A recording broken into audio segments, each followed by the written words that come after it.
Alors qu'Esther et Carlo s'aventuraient plus profondément dans les profondeurs mystérieuses de la forêt sombre, ils tombèrent soudainement sur un magnifique étang caché. Entouré d'arbres verts luxuriants, la lumière du soleil dansant sur la surface de l'eau rendait l'étang enchanteur.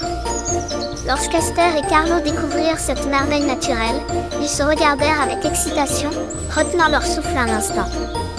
L'étang avait encore une autre caractéristique, laissant les enfants émerveillés. S'approchant du bord de l'étang, ils virent de belles fleurs aux couleurs vives qui sentaient merveilleusement bon, ressemblant à des créatures volantes sur la surface de l'eau. Cependant, ces fleurs ne touchaient pas l'eau. Esther se tourna vers Carlo et dit « Vois-tu ce que je vois ?» Carlo regarda attentivement et remarqua que les fleurs étaient suspendues dans les airs. Avec des papillons voletant autour, des reflets dansant sur l'eau et la sérénité de la forêt, tout semblait s'unir comme si la nature leur avait préparé une grande surprise.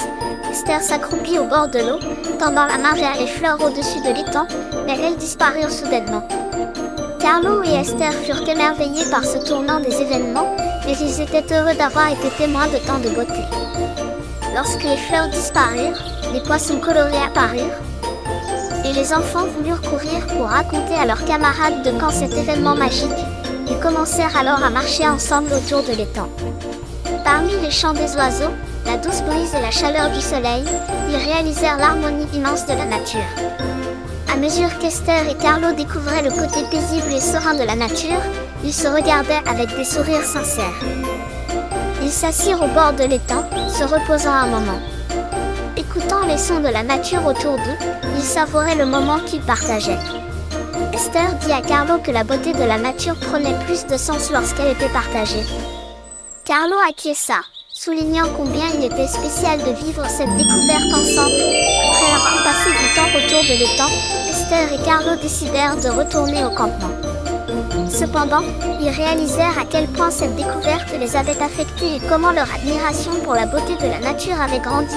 Autour du feu de camp, racontant les aventures de la journée, Esther et Carlo partagèrent la paix et le bonheur apportés par la découverte de l'étang. Ils sentaient que leur lien s'était encore renforcé après une journée remplie de merveilles naturelles.